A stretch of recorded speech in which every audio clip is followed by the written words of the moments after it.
کبھی آپ نے سوچا ہے کہ حدیث کو صحیح، متواتر، ضعیف وغیرہ کیوں کہتے ہیں؟ حدیث کو یہ قسمیں کس نے دی اور حدیث کو ان قسموں میں کس نے تقسیم کیا؟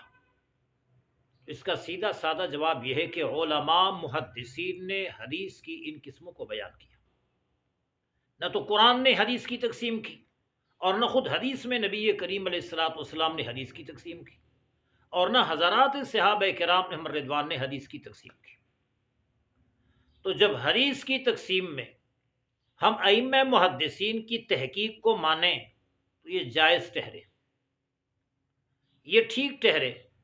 اور اگر کوئی دینی مسئلہ ہم امام اعظم سے سمجھیں، دینی بصیرت امام اعظم سے سمجھیں، تو پھر وہ تقلید ٹھہرے، وہ شرک ٹھہرے، وہ بدعت ٹھہرے۔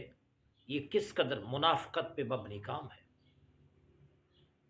یعنی حدیث میں صحیح، ضعیف، مشہور، متواتر، موضوع وغیرہ سمجھنے میں ہم امام نووی کی مانیں، ابن حجر اسقلانی کی مانیں، امام زہری کی مانیں، اور کوئی البانی کی مانیں، تو یہ عین دین ٹھہرے، اسلام ٹھہرے، ٹھیک اور درست بات ہو۔ لیکن اگر دین سمجھنے میں امام اعظم سے کچھ سمجھا جائے، امام شافعی، امام احمد بن حنبل، امام مالک رحمہ اللہ سے کچھ سمجھا جائے، تو یہ بدعت ٹھہرے، تقلید ٹھہرے، ناجائز ٹھہرے، شرک ٹھہرے۔ آخر یہ منافقت نہیں؟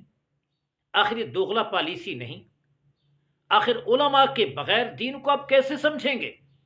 آپ کہتے ہیں میں صرف قرآن و حدیث کو مانتا ہوں، تو پھر علماء کے بغیر کیسے سمجھیں گے؟ رب تو برملا فرما رہا ہے، فَاسْأَلُوا أَهْلَ الذِّكْرِ إِن كُنتُمْ لَا تَعْلَمُونَ، اہل علم سے پوچھو اگر تم نہیں جانتے۔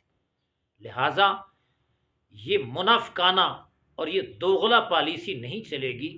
اگر وہ جائز ہے کہ حدیث سمجھنے میں ہم محدثین کی مانیں، وہ کہیں صحیح ہے، ہم کہیں یہ صحیح ہے، وہ کہیں یہ متواتر ہے، ہم کہیں یہ متواتر ہے، اسی پہ ہم بنیاد رکھیں، وہ جائز ہو اور یہ ناجائز ہو، یہ کیسے ممکن ہو سکتا ہے؟ لہٰذا اس خول سے نکلنا ہوگا اور دین کو اصل صورت میں سمجھنا ہوگا اور فتنہ و انتشار کی فضا کو دور کرنا ہوگا۔